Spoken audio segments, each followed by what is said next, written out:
Well, I'd start, Herzl was what I call our modern Moses, but I'd actually start with the original Moses. The Jewish people have lived in the land of Israel, what is now the state of Israel, have lived here and have been attached to this place for about 3,500 years, 3.5 millennia. Now, for the first 2 millennia, roughly, of that time, we were living in what is described in a text commonly known as the Bible. So the Bible describes how the Jewish people lived on this land, were attached to this land, fought off conquerors, sometimes were conquered, but stayed on their land. And that continued for a very long time until roughly the 7th century, actually, after the birth of Christ, okay? For roughly 2,000 years. We were conquered by the Romans, we were conquered by the Byzantines. They did a lot of bad things to us, but they didn't really exile us, contrary to what people think, okay? The loss of our land actually occurred when the Arab conquest took place in the 7th century. The Arabs burst out from Arabia, and they did something that no other conqueror, not the Romans, not the Byzantines, not the Greeks before them, not Alexander the Great, nobody did before. They actually started taking over the land of the Jewish farmer. They brought in military colonies that took over the land. And gradually, over the next 2 centuries, the Jews became a minority in our land. So it is under the Arab conquest that the Jews lost their homeland. The Arabs were the colonials. The Jews were the natives dispossessed. Well, that happens in history. The Jews were dispossessed. We were flung to the far corners of the earth, suffered unimaginable suffering because we had no homeland. But we didn't disappear, and we never gave up the dream of coming back to our ancestral homeland. So generation after generation, the Jews could be in Warsaw, they could be in Yemen, they could be in China. And they said, next year in Jerusalem, we'll come back next year in Jerusalem. Well, that was made possible because the Arabs who had conquered the land basically left it barren. They never made it their own. It was a barren land. It really practically, it was an empty land. And in the 19th century, the idea of coming back next year in Jerusalem became a reality. By the way, in part because of Christian Zionist support for the idea of the Great Return. The Jews came back in the 19th century to the land of Israel. The result of this return was that we started building farms, factories, places of employment. Arabs from nearby countries started immigrating, and they call themselves Palestinians. They reconstructed history and said, we've been here for centuries. No, they haven't. They weren't there at all, and they didn't have a national consciousness. We came back, made it our land, and we said, okay, we now will live together. We decided to establish a state in 1948, that's 75 years ago, and we said, everybody can live here. The Arabs said, there can't be a Jewish state. You have no right to be here. It's our land. It's not your land. It's been our land for 3,500 years. If you took over somebody's apartment, knocked them out, dispossessed them, and they never gave up the claim, and they said, it's our claim, and you left this barren dump, okay? And the families, the progeny of the people you kicked out, came back, rebuilt the house. You cannot come back and tell them, you don't belong here, we're gonna kick you out. Especially since you're latecomers who've come to live in part of the house, which is what the so-called Palestinians are, okay? We say to them, you can live here, we can live here, but it's our land, it's our state. And the reason this conflict continues is because the Palestinians, who represent the colonial powers, the Arab conquest of the Middle East and beyond, they're saying, you have no right for a Jewish state. Well, we do. If any people has any right to a state, if any people never gave up their dreams of returning to their ancestral home, if any people rebuilt their home from nothing, from barren, wasted land, it's the Jewish people. To tell them, you have suffered more than anyone else. You have never lost your dream of coming back and rebuilding your national life in your ancestral homeland. You have no right to be there.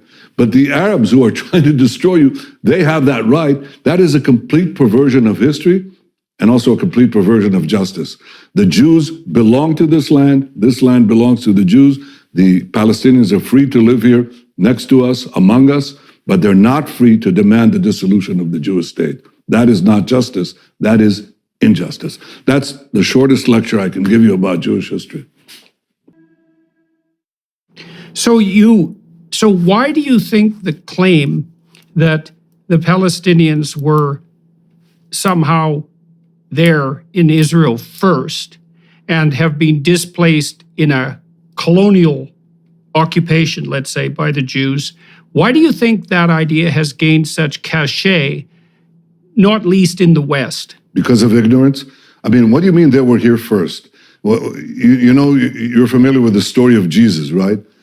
Jesus was a Jewish rabbi living here 2,000 years ago.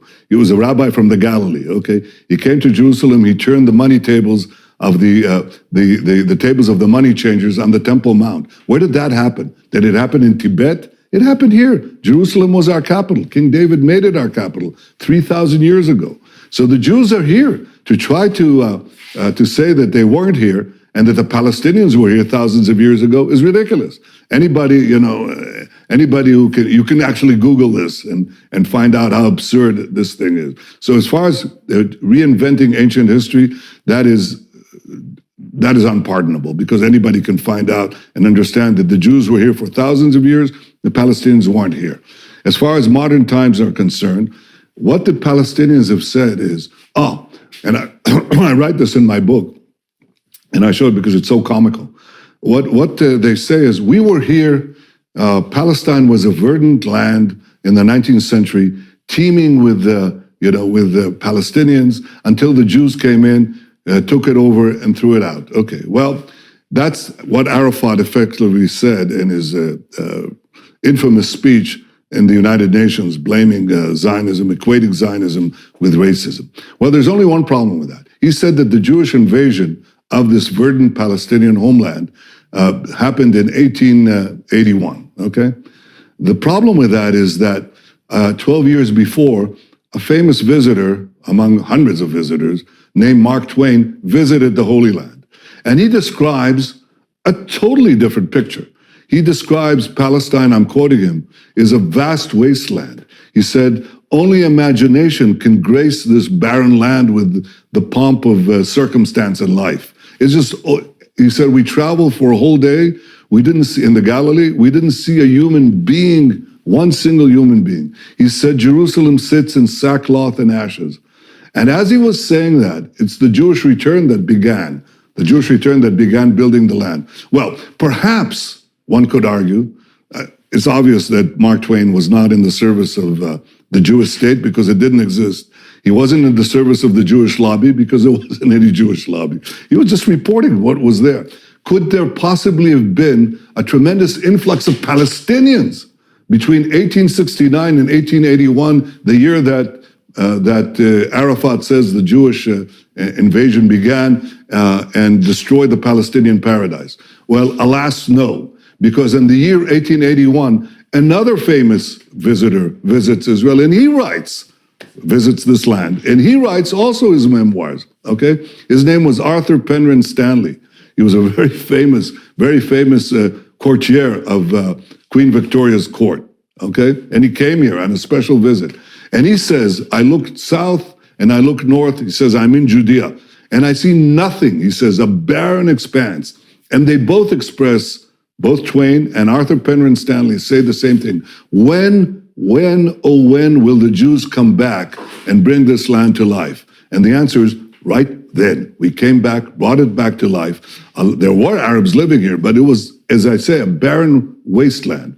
But Arabs began to immigrate naturally, because we created a rise in the standard of living that attracted Arabs from neighboring states. Those Arabs are now the descendants of those Arabs who migrated as a result of the Jewish return. Many of them now are considered Palestinians. So what I'm saying, and I'm saying this to you, Jordan, and to your audience, there has been a complete fabrication of history. It's the biggest lie of the big lies that have permeated the 20th century and the 21st century, is to say that the Arabs were here before, that is, the Palestinians were here before the Jews, when we were here for thousands of years, that we are the colonials, when in fact it was the Arabs who were the colonials who dispossessed the original natives, and that is the Jews, that we came back to this land that was laid barren by the Arab conquest, brought it back to life, and allowed Arab immigration, what we call now Palestinian immigration, to come back in. And now they say to us, in unimaginable chutzpah,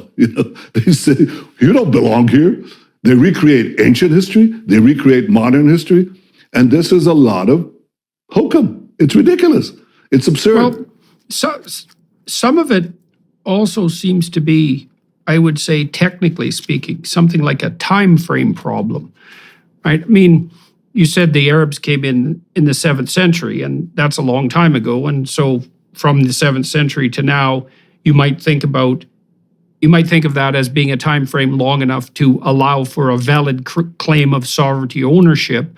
But the Jews' rejoinder is, well, we have a much older claim than that, one that spans 3,500 years. And the problem I have with that conceptually, and then I'll get to some other issues that are relevant to this, is that it's not exactly obvious what time frame of analysis should be primary. You have a very important and I don't really point. know how to solve that. I do, and I'll answer your question. It's a valid question.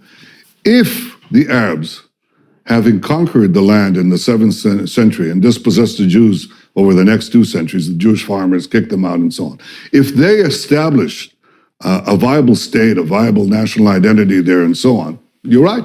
These things happen in history. You're supplanted by another people, fine. But that's not what happened. The Arab conquerors themselves were replaced by other. First of all, they did nothing with the land.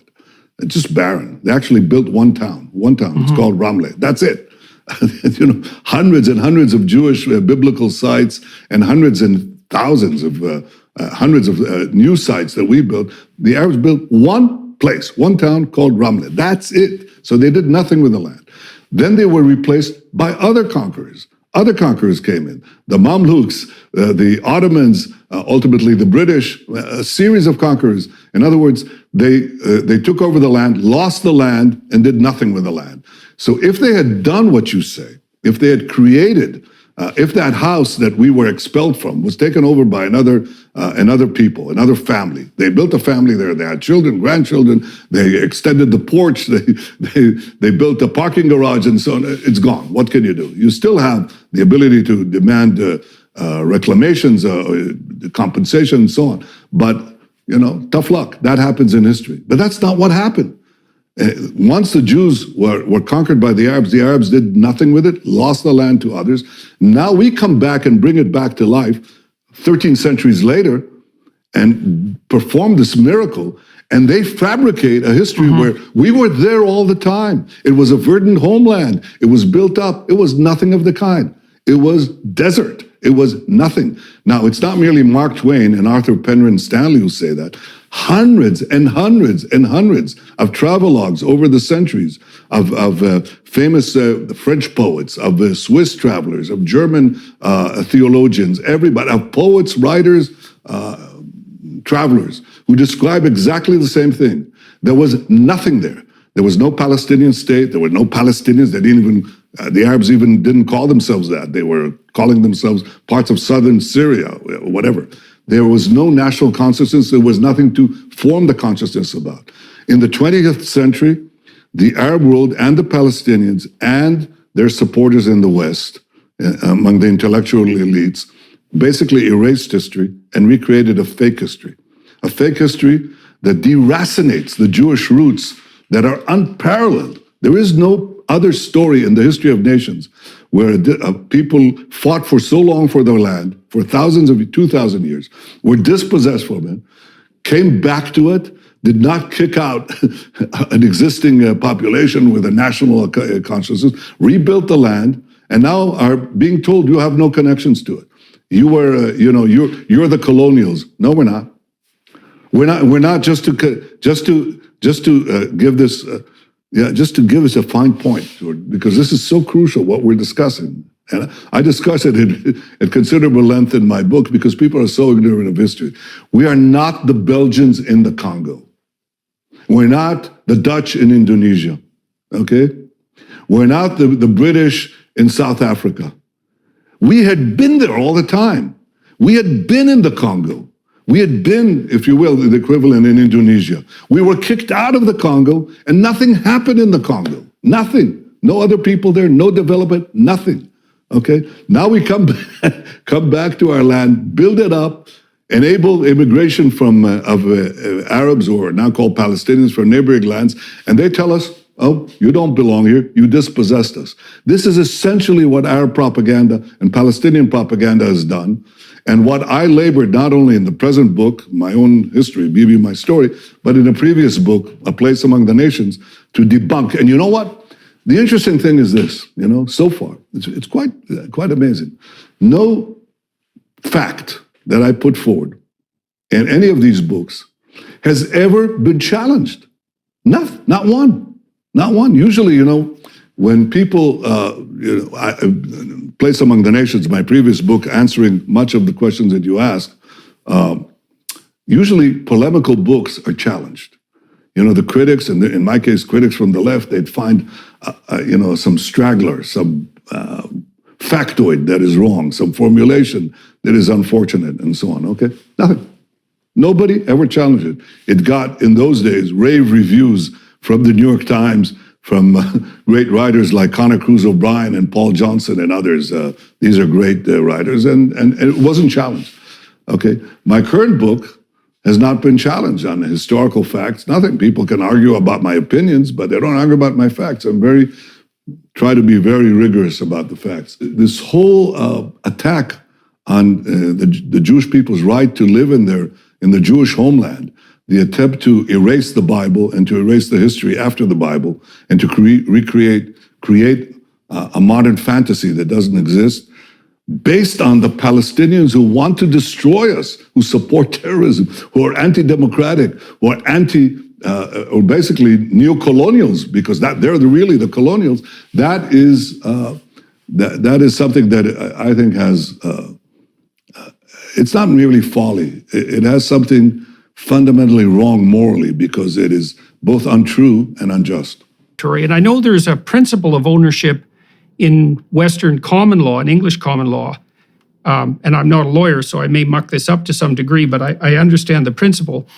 If you own territory, a vast swath of land, and you're doing nothing to it, and someone comes and squats on it and spends a lot of time improving it, at some point they actually develop a valid legal claim to the property itself. And so there seems to be something intrinsic to our notion of valid ownership, that if you're going to occupy a territory, you actually have to do something with it that's productive. And so that's at least part of the claim you're making at the moment, to buttress the notion that the Jewish people have a valid claim to the present territory. Well, and there were a lot of movement back and forth, yes, but the Jews have actually taken the land and made something of it. Well, I'm saying something else, though. I'm saying that they held the land for 2,000 years, were kicked out. The Arabs came and conquered it and immediately lost it to others and did nothing with it.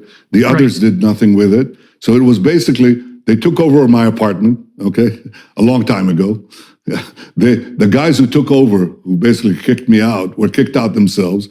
The apartment was left barren, and many decades, in this case centuries later, I come back to this barren mess, okay, this ruin, and I build it up back, and I not only improve it, I not only make my ownership based on improvement, but that nobody else did anything with it. There was no someone else. There practically were no tenants. Right. There. That's my argument. Right. You're also making the case that when the Jews came to Israel, they were doing what they could to coexist with the people who were there, with a sparse number of people who were there, but also to set up a state that would invite other people who weren't Jewish to live there as well. So it wasn't an oppressive regime in any sense. Well, we know what happened. Sense of the word. We know what happened. We know that when 75 years ago, when the state of Israel was declared, you didn't have a single Arab refugee.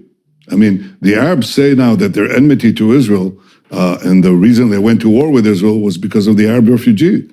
But there wasn't a single Arab refugee or Palestinian refugee when Israel was established. In fact, the refugees are the result of Arab aggression and not its cause. And in fact, the Arab onslaught, 5 Arab armies that attacked the tiny Jewish state in its inception, these 5 Arab armies created 2 refugee problems. One, the Palestinian refugees who fled before the advancing armies, being promised that they could come back in a few days because the Jews would be annihilated, driven to the sea. That didn't work out, thank God. But in those 5 Arab states, there lived many Jews. Those Jews were summarily kicked out after our war of independence. So the Arab onslaught on Israel, on Israel's inception, produced 2 refugee problems. One, Palestinian refugees, Arab refugees, we call them Palestinians. And the second is Jewish refugees. Now, Israel, with less than 1% of the total landmass of the Arab states, takes in the same number of refugees, Jewish refugees, as you had Palestinian refugees. You don't see them here. They're integrated into our society, into our government, into business, into everything. We solved, without the cornucopia of Arab oil, we solved our refugee problem caused by the Arab onslaught on Israel. The Palestinian refugee problem is kept alive by the Arabs that have 100 times more land, infinite oil resources. They keep it alive as a battering ram to produce exactly the propaganda that you say. So basically what the technique of Arab propaganda has been, and I describe it to some extent in my biography too, because you have to understand it. You have to see it to believe it, is to turn the results of Arab aggression against Israel into its cause.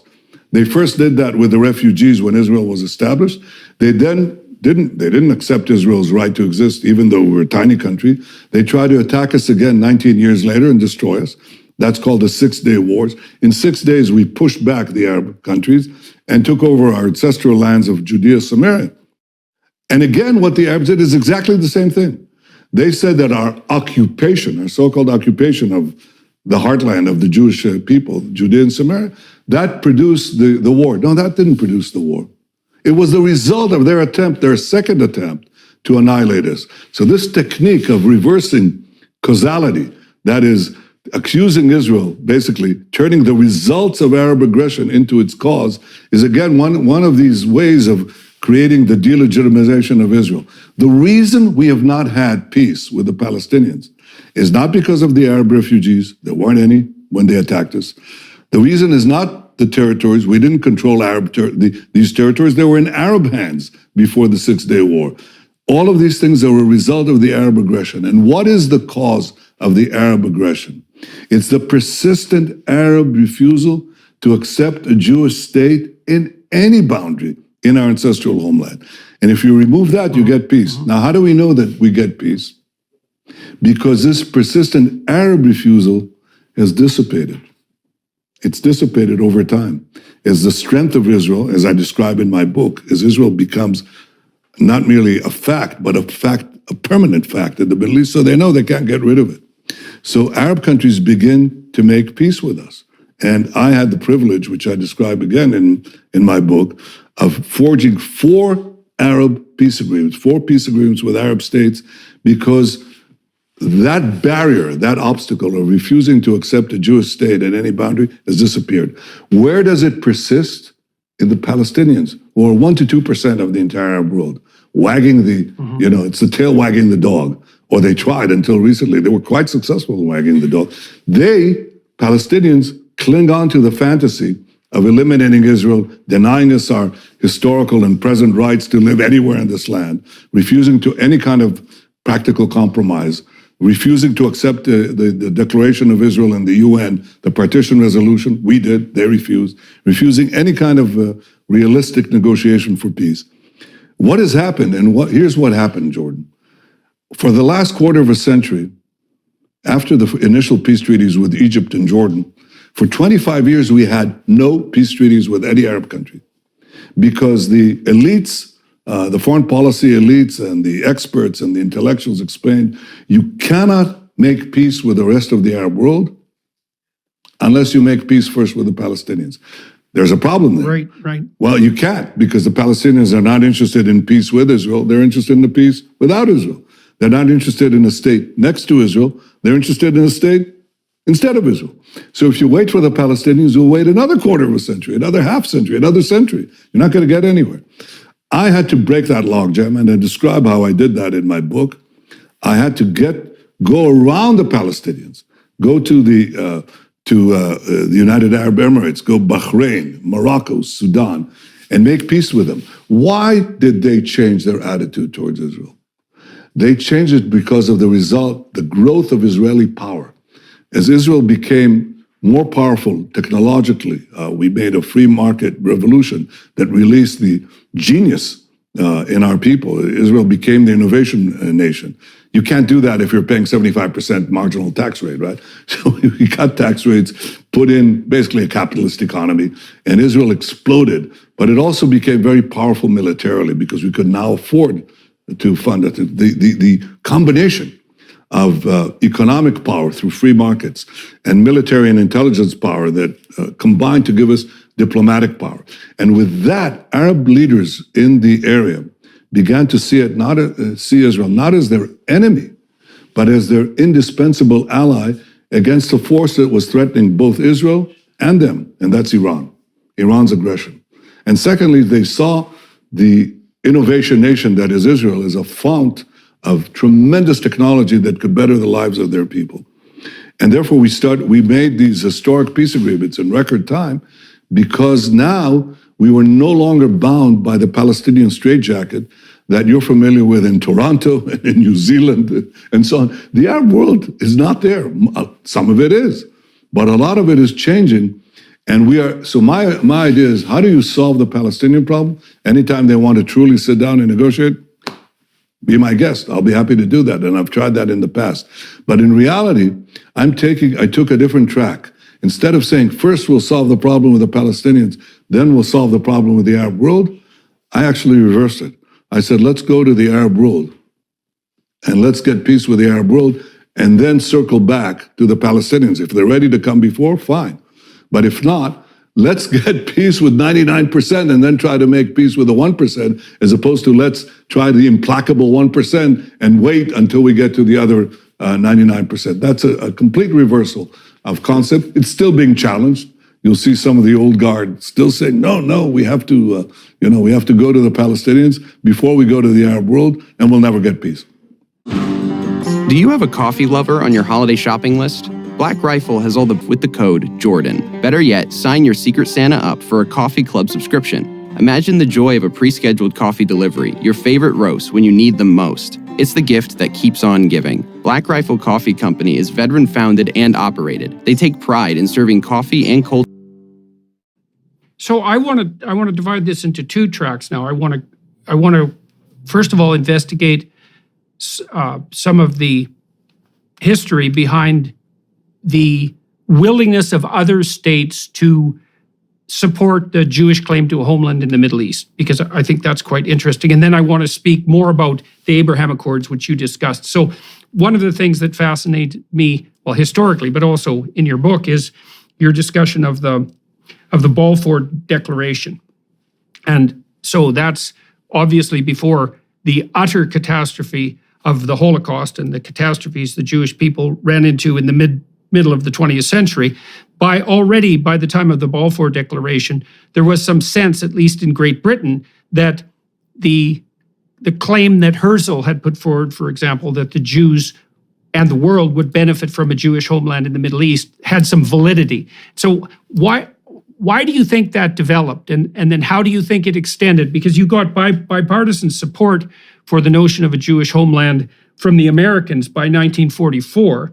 And then, of course, there was the UN 1947 Declaration. So it's not as if the Jews imposed this vision on the Middle East by themselves. There was support all over the world. And so could you walk us through how that support developed and why you think it developed? Yeah, it developed because in certainly in the 19th century, in the early 20th century, there was the propaganda that I've described, rewriting the history, had not taken root.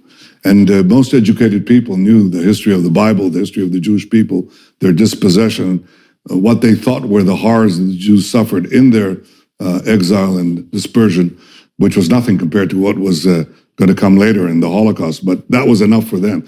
And they basically knew that the land was practically empty and that, there were people there, but it was practically empty. And it made sense that both from a biblical prognostication for those who had a religious orientation and also a humanist view, that this evil of history, this injustice of history would be corrected, that this long-suffering people, the Jews who contributed so much to civilization and to history, and to morality, the idea of morality. It's the Ten Commandments, that became the code, the moral code of the world, and so many other things, the birth of Christianity, many of the ideas, the moral ideas that we have originated on these hills where I'm sitting in right now, this tiny, dusty edge of Asia, where this tribe, strange tribe lived here and talked about, the fact that people should not remain slaves, that there should be a law that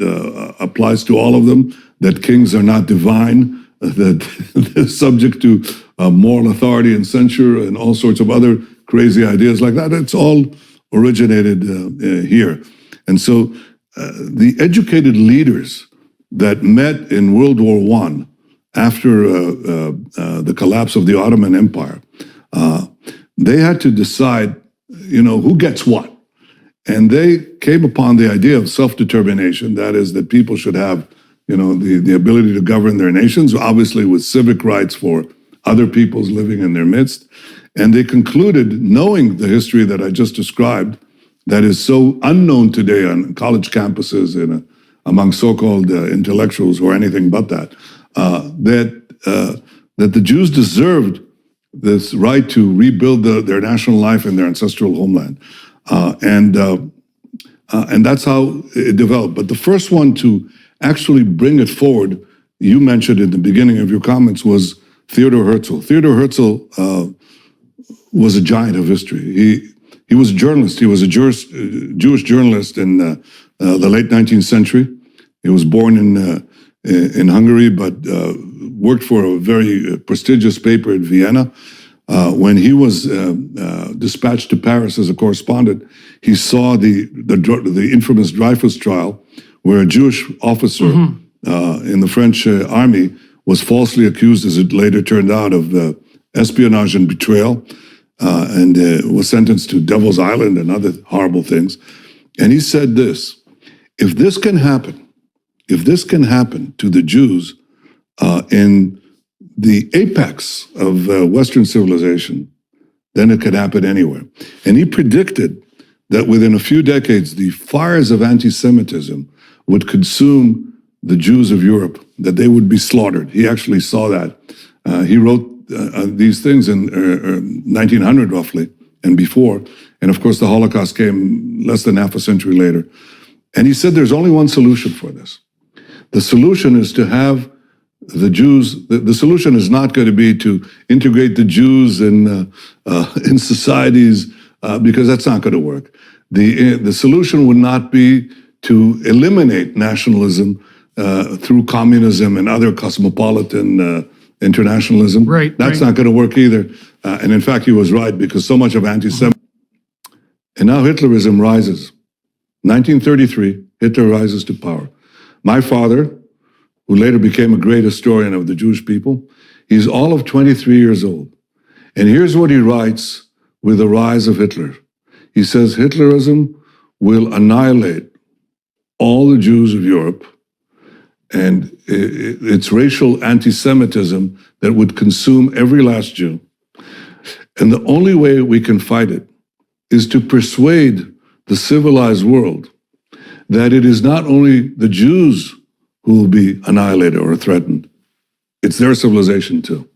This young Ben-Zion Netanyahu, 23 years old, writes in 1933, if more people had heeded what he wrote, then perhaps we would have avoided a tremendous catastrophe that occurred to my people, but also to the 60 million who lost their lives in World War II.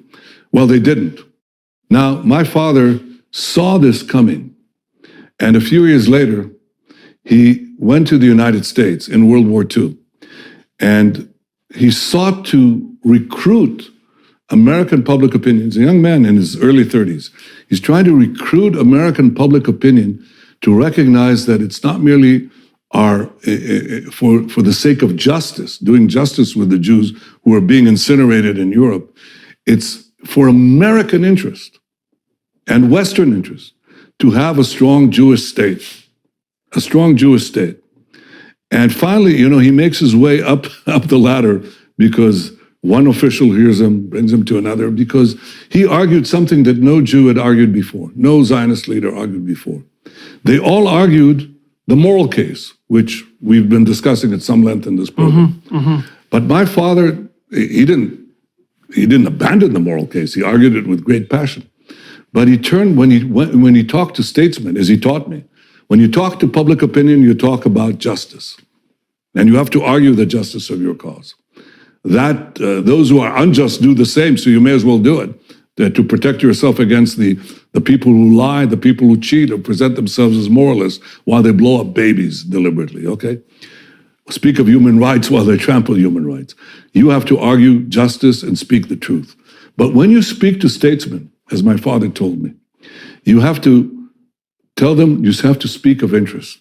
That is what my father did. And at the end of World War II... Well, that seems to be what you did with the Abraham Accords. Exactly too, right. Is that by allowing or by facilitating Israel's development into an economic powerhouse, exactly right. You also made the country, you helped build the country into something that could be practically allied with, as well as, let's say, making them simultaneous moral exactly. case. And that's really, you hit exactly on the vision, because my purpose in life, inherited from my grandfather and from my father and my fallen brother, my brother who fell while leading the most celebrated rescue mission in modern times, the historic rescue of Entebbe, where he died.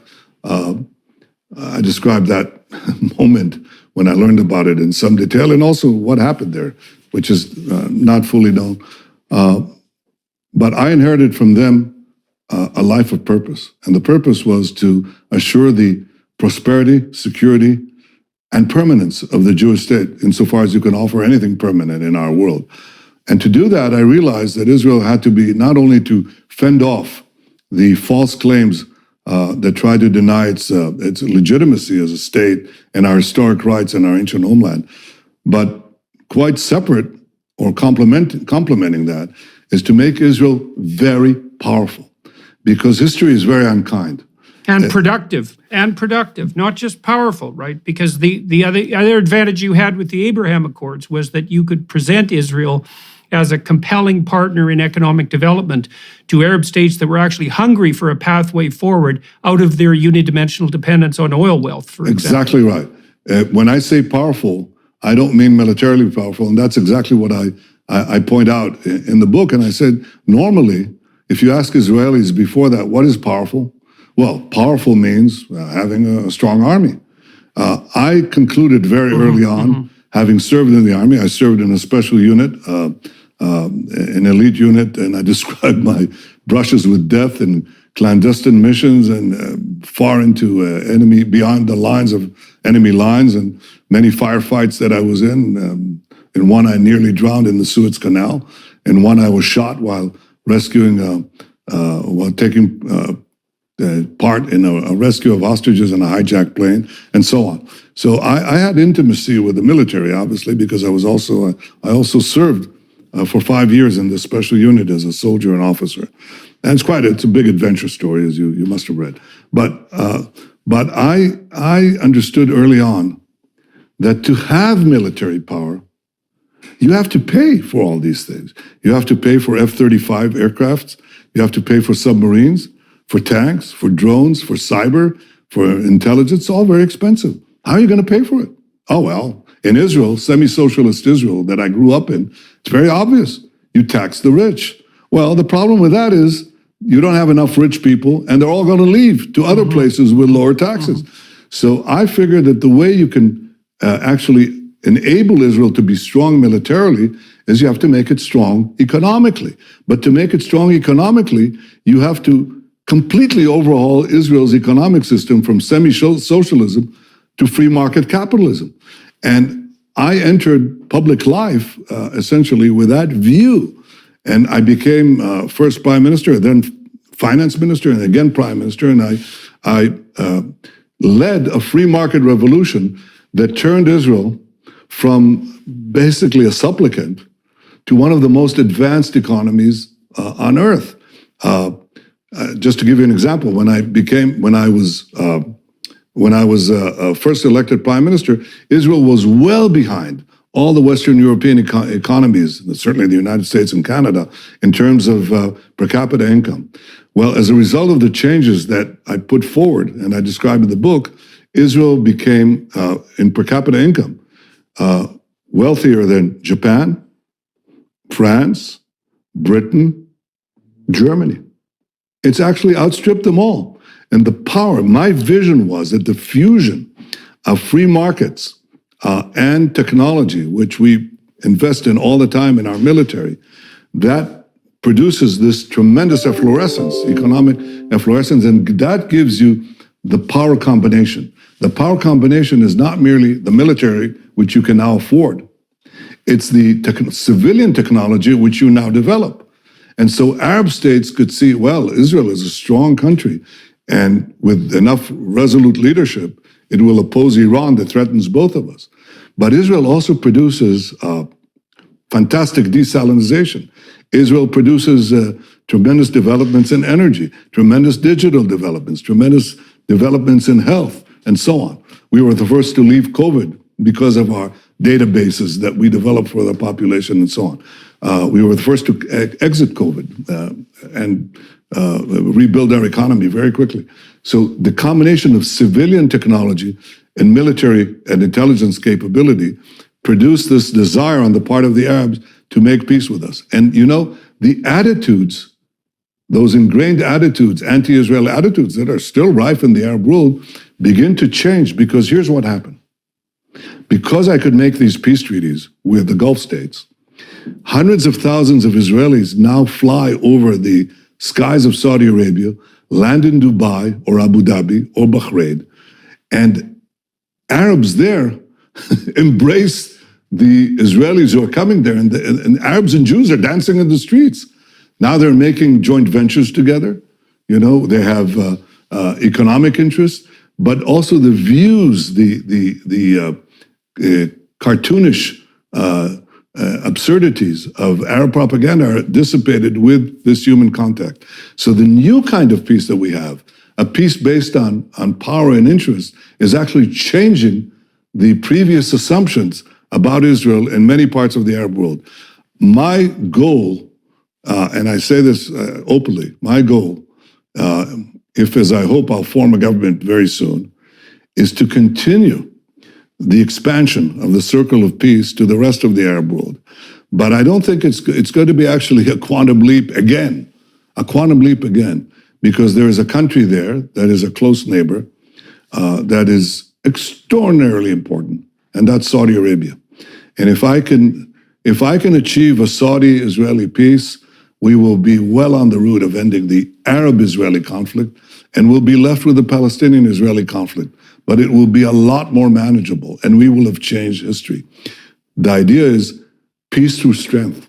It's an old idea. I didn't invent it. But the strength that I'm talking about is the combination of economic, military, and diplomatic strength. I call it the three pillars of peace.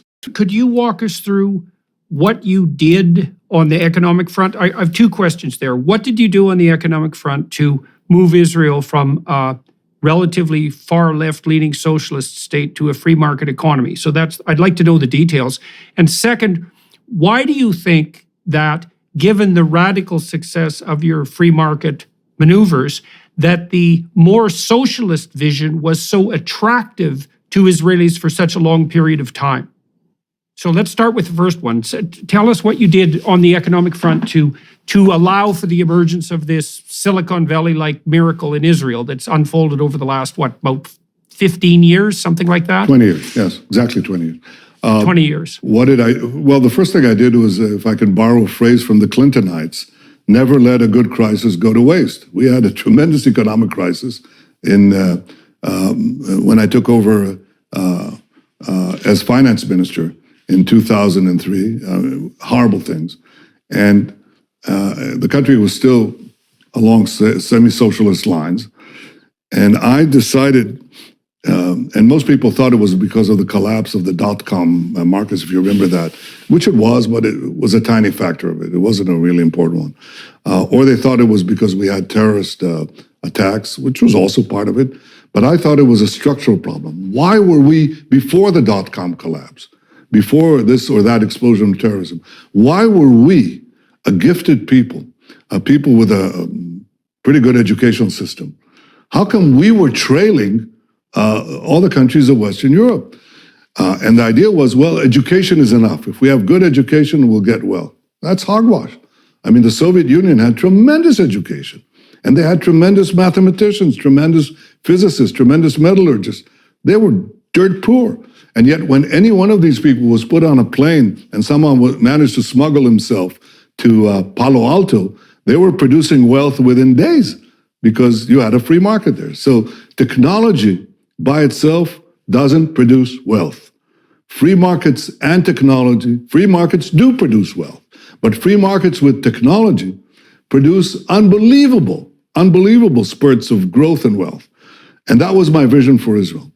I had this crisis now, and I said, in a crisis, I could do imponderable things. I could do things which were never accepted. So what I did was, I spent, first of all, I was told by my advisors, having been prime minister before, and now being a prime minister in Sharon's government, they said, who was in his 70s, they said, look, if you want to be prime minister again, whatever you do, don't take on the finance ministry because you'll have to cut budgets, you'll have to do horrible things, and you'll never be prime minister again. And I said, well, what do I want to be prime minister for? It's to push back the Iranian threat, including their quest for nuclear weapons, and to liberate the Israeli marketplace, so the Israeli economy. So if I achieve at least one of those goals, that's a pretty good thing. They said, okay, but remember, you'll never be prime minister again. This is 20 years ago, okay? I became finance minister. He used the crisis. After 3 weeks of working 20-hour days, I put forward my vision to Israel, which answers your question. I said, I fell back on a vision because people were living, exactly as you say, in semi-socialist Israel. They were awash with false economics, basically saying, divide the pie, don't increase the pie, okay? That was basically what they all grew up with, and unless you get mugged by reality, it's very hard to change it. But we were being mugged by economic reality again and again and again, and we didn't change it. Now comes my opportunity. 3 weeks into my taking up the finance ministry, I give a press conference. And I fell back on my first day in the military, in basic training. It's a long line. The company's put in a long line on a big square, and the commander points to me, and he says, you, Netanyahu, look to your right. Put the man on your right on your shoulder. I did. He then looks at the next guy, puts the guy on his right, on his shoulder, and so on. Well, I had a pretty big guy on my shoulders because the commander blows the whistle. Barely took a few steps together. This is a race. It's called the elephant race. The guy at the bottom is the elephant. The guy at the top rides the elephant. The next guy was the smallest guy in the platoon in the company, and he had the biggest guy on his shoulder. He collapsed on the spot. The third guy was a big guy, and he had a relatively small guy, and he shot off like a rocket and took the race. And I said to the Israeli public, all national economies are pairs of a private sector, of a public sector sitting on the shoulders of a private sector. The private sector is the one that produces the wealth, or most of it, okay? The added value in the economy. And in our case, the public sector became too big, and we were about to collapse. We were about to collapse like the guy next to me. So here's what we're going to do. We're going to put the fat man, this became known as the fat man, thin man example, and taxi cab drivers and comics spoke about it. It actually went into the Israeli cycle. If you ask people now in Israel, fat man, thin man, they know what I'm talking about. The fat man at the top, okay, we're going to put on a strict diet. Very hard to do politically. You're going to cut government budgets, okay? And the thin man at the bottom, we're going to put a lot of lungs, a lot of oxygen in his lungs. And what is oxygen? Well, many things. But number one, number two, and number three is low taxes, low taxes, low taxes, because that's why people risk, that's why they work. That's why, because they don't want to pay it to the fat man at the top. They want to have it themselves. And once we have that, we have to, the guy can race forward, right? run forward and take the race compared to other economies. Well, not true, because as he begins to run, he hits a ditch, and then he hits a wall, and then he hits a fence. And these are called barriers to competition. We have to deregulate the excessive regulation that semi-socialist Israel had and still has to some extent, but we've done a lot there. So it's three things: compress the fat man, lower taxes, and do other things to make business very attractive and easy, and remove barriers to competition. And frankly, that's what I did. I don't describe the 80 or so major reforms that we did, but I did them in a crisis. And the reason I could get away with it in a crisis is because, things are so bad, they were so bad that they let you do it. But I paid heavily, and I almost disappeared from politics. When I later ran for, as the leader of Likud, my party compressed to 10% of the Knesset. That's it. Right now, we're the biggest party. But I was merely destroyed. So my advisors who told me, don't take the finance ministry, weren't that wrong. I was declared dead. Having survived several brushes with death as a commando soldier, I now survived a brush with death politically. So I was eulogized. People said Netanyahu did great things in the economy, but he's dead. He's down to 12 seats out of 120 in our parliament. It's finished. Thank you for what you did. Go away. Okay? I recovered from that. And I was reelected. So why did you pay the price? Like what? Oh, why? What was it about your reforms that made that price inevitable? Because first of all, the most important part is that in order to put the fat man, the public sector, on a diet, I had to cut back Israel's lavish welfare system, which encouraged people to live on the dole and not to go out and work. Okay, so when I cut child allowances, which in Israel were extraordinary, they'd go up with each successive child. So, by the time you got to the sixth child, and you had, like the Bedouins in the Negev, they had 60 children from multiple wives, they could drive the BMW Jeep as their second car in the sands of the Negev. I mean, and this was leading to demographic and economic collapse, okay? And the same thing was happening in other sectors, the ultra-Orthodox community and so on. They didn't work, they just had a lot of children, which the others, the private sector had to pay for. And when you cut that, well, Jordan, I can tell you, you don't become very popular, okay? It's not cutting government. Well, there's a lot of short-term pain there, eh? There's short-term immediate pain that's concrete for a lot of people when you cut. And if the benefits only kick in the medium to long term, then you have obviously a problem of emotion. Well, I'd like it to up front and the benefits later. You're absolutely right, and you have to be prepared for that. That's what leaders do. If you want to lead, you have to have a purpose, and your purpose has to be beyond yourself, and you have to be ready to shed political blood, your own. You have to be ready. Otherwise, you can't lead. Otherwise, it's meaningless. You're always looking at the polls. You're always looking. Do you have a vision of what to do? I had a clear vision. And I wanted to make Israel a power among the nations. And the things, and I paid for it. And I nearly died politically. In fact, I was eulogized twice because you got to realize that I checked, somebody showed me the statistics the other day. So I'm the longest serving prime minister of Israel, 15 years. And in a year, if I, as I anticipated, will form a government in a few days, in a year's time, I will be the longest serving leader of a democratic country in the last half century. But I'm already beating the odds in a different way because a lot of people came back once from political death. That's happened. Winston Churchill is an example. Yitzhak Rabin of Israel, the late Yitzhak Rabin was another example, and you can find them in other places. Not that often, but you can find them. But the last time somebody came back twice, to do a comeback twice, was 75 years ago, 3/4 of a century ago. And the reason that's happened is because you're quite right. If you're able to survive political death, then people appreciate what it is you did for the country and for them. Even though, you could be swept by tremendous hostile press, as in the case in Israel, but you can overcome that. And in Israel's case, in my case, in the story of my life as I describe it, it was to bring into effect this vision of Israel, of a powerful state that has this tremendously creative economy, along with a powerful military, opening the door to peace with its neighbors, and also fighting what is a global threat.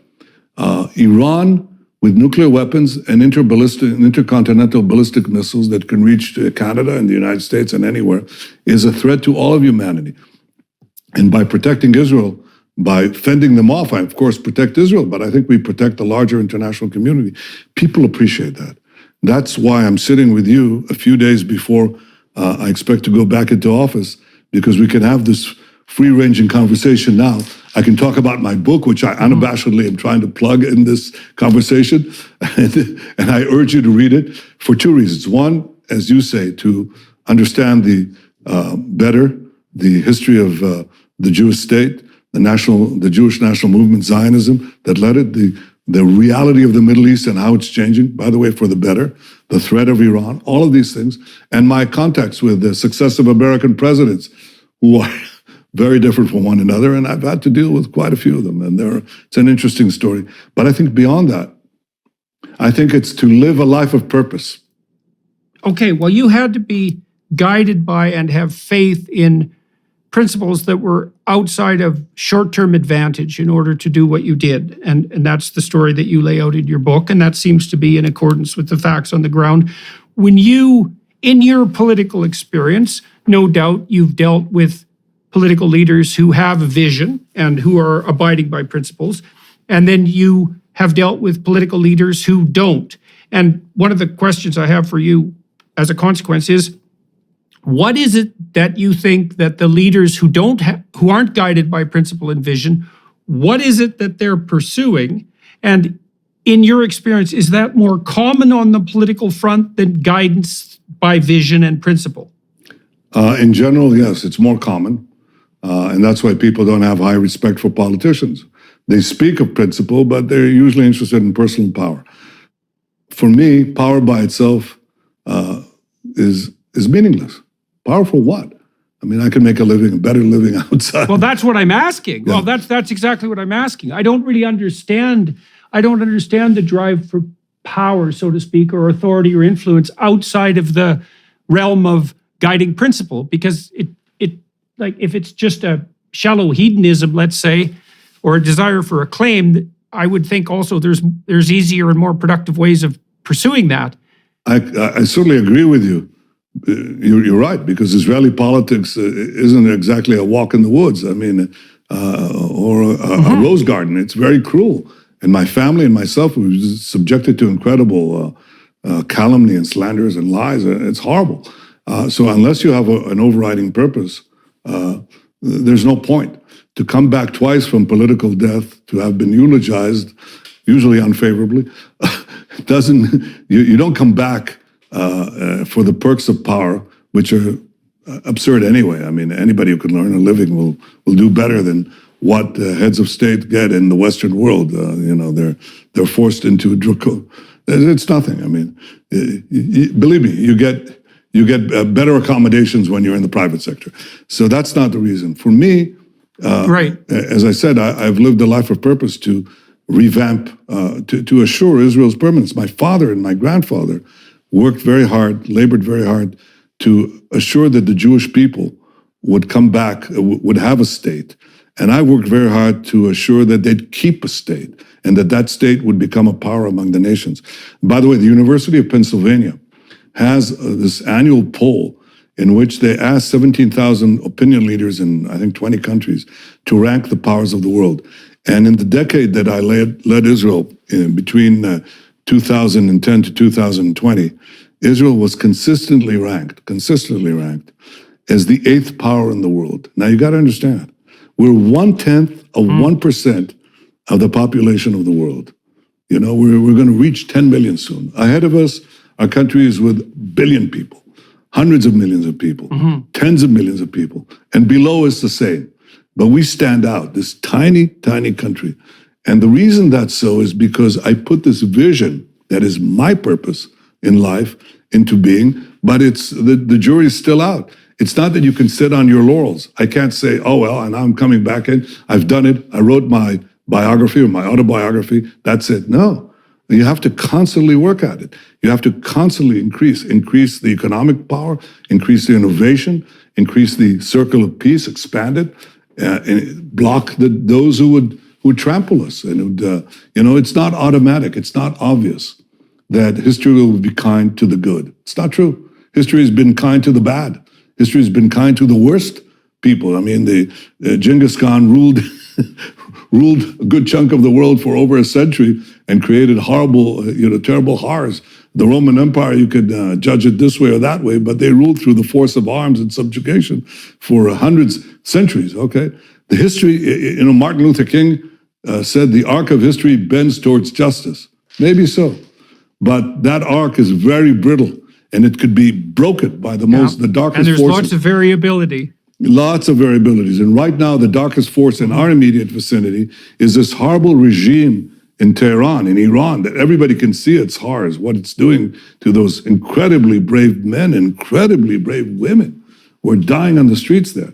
And that, if I say that the arc of history will bend towards catastrophe, if these ayatollahs, these thugs, these theological thugs would have nuclear weapons and the means to deliver them to every part of the earth.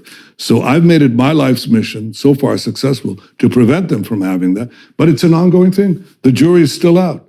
There are many things. It's not guaranteed. Right. Well, part of the reason you were able to offer something attractive to the Arab countries with whom you signed a peace accord was because you had something to offer, as you mentioned before, in relationship to Iran.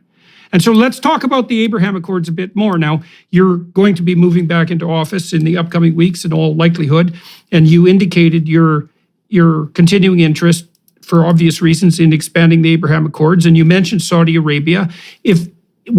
Can you explain a little bit about your vision of the most likely pathway forward on the Abraham Accord front? Are the Saudis next to sign, so to speak? Is that beckoning on the horizon? I can't speak for them, but and the Saudis are tremendously important. I think it should be understood. It's not just another country that would be added to the roster of peace. This is by far the most significant and influential Arab country, although there are some remarkable examples of achievement in the United Arab Emirates and other places in the Arab world. But the Saudis undoubtedly are in a category of their own. And yes, I would like to have peace with them, certainly begin with normalization. But you have to, the answer is, will they be there? First of all, where are they? This is an interesting question. There's no way that we would have been able to achieve the peace accords, the normalization accords with the Emirates and Bahrain without tacit Saudi approval. There's also no way that we could fly above the skies of Saudi Arabia without Saudi approval. There's no way that I could speak the other day, as I did, when the elections results were known, with my Saudi friend, Muhammad Saud. He's I call him the Likud branch manager. He speaks on Saudi internet, okay? And he congratulates me. And he says, Bibi, we're for you. He speaks Hebrew, by the way. We're for you. He visited Israel. There's no way that this is done without approval. Why did this change take place? And that could be an indication of where we go from here. The quantum leap in our relations with the Gulf states took place in 2015 when President Obama, when the a joint session of Congress invited me to speak before it on the impending nuclear deal that President Obama was going to sign with Iran. Even though I knew that I couldn't reverse it, I couldn't get 2/3 majority in the Congress to resist it, I thought I could get a majority to oppose it, and I did, consisting not only of Republicans, but quite a few Democrats. But I knew I couldn't get 2/3. I can't get 2/3 in our Knesset, in our parliament. I certainly couldn't get it in the American Congress, but I went to speak there. And I spoke, by the way, Jordan, I described this speech. I never prepared for a speech like this in my life. And I prepare my speeches right up to the podium. I change them on the podium. I'm a stickler for the precise word. So, I came into, just as an aside, I came to Washington, and you'll read this in the second part of the book, but I came to Washington to challenge a sitting president. It's a very, very difficult thing to do. And even though, Obama was the quintessential example of a leader who was there not for power itself, but for a purpose. He had an ideology. It's just that his ideology clashed with mine. He believed that, peace will produce power, and I believe that power produces peace. And if you ask me to do a peace treaty that will basically leave me shorn of my power, it won't last for 5 minutes. So we had a difference of views, but it clashed, literally clashed, with the question of the Iran Accords, which I thought merely paved the way for Iran to become a military nuclear power, which will threaten all of us. So I, not lightheadedly, but after considerable deliberation, went to Washington. I arrived in Washington the evening before. I'm going to go over the speech, and I try to practice the speech, and my sinuses are clogged. I have that condition. And I put more and more nose spray, and they're getting clogged. They're both clogged. And I try to practice the speech, and I'm stopped in mid-sentence, every mid-sentence. And I say to my wife, this is the worst thing that could happen. The most important speech of my life, and I'm stuck because of these horrible nose drops, and I fling them in the air, and they try to give me bowls of steam. They bring a medic. Nothing happens. She says, well, sleep it over. It'll pass by morning. Well, it didn't, and I didn't sleep a wink. I get up in the morning, we make our way towards the Capitol building, and I say, what in God's name am I going to do? I mean, I can't deliver a line of the speech. And as we see the steps of the Capitol, lo and behold, like a biblical miracle, the sinuses cleared, the waters recede. Okay, and I go in and I give the speech, which was very well received, very well received. And here's what happened, and this is the relationship to Abraham Accords. As I'm giving the speech in a joint session of Congress, my delegation receives calls in real time from these Arab states, some of them. And they say, we can't believe what your prime minister is doing. He's challenging a sitting American president, the most powerful man in the world. That led to clandestine meetings between me and these Arab leaders, and I won't itemize where. They were in the Gulf, they were in the Red Sea, they were on a yacht. I landed in a helicopter on a yacht, if you can believe it. My security people said, that's too dangerous. I said, skip it, we're doing it. And this led to the Abraham Accords that were later culminated with the help of President Trump, and he had an important role here. And I value and I appreciate that. I'll never stop appreciating this because I think it was very important. But it took me a while to persuade him. He got very little credit for that too, by the way. Well, he got all the credit from me, but it took me 3 years to persuade him because he was going down the Palestinian rabbit hole.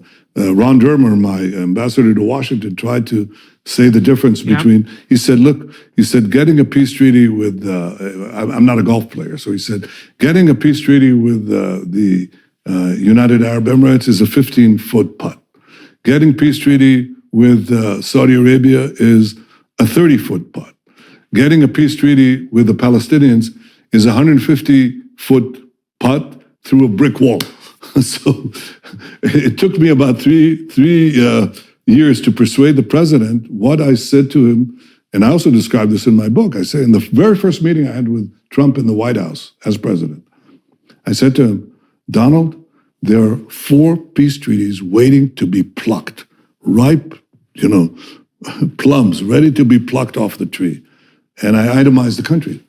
And I suggested that he bring an aircraft carrier to the Red Sea and invite me and these Arab leaders there to discuss Iran's security. I said that will produce peace treaties right off the bat.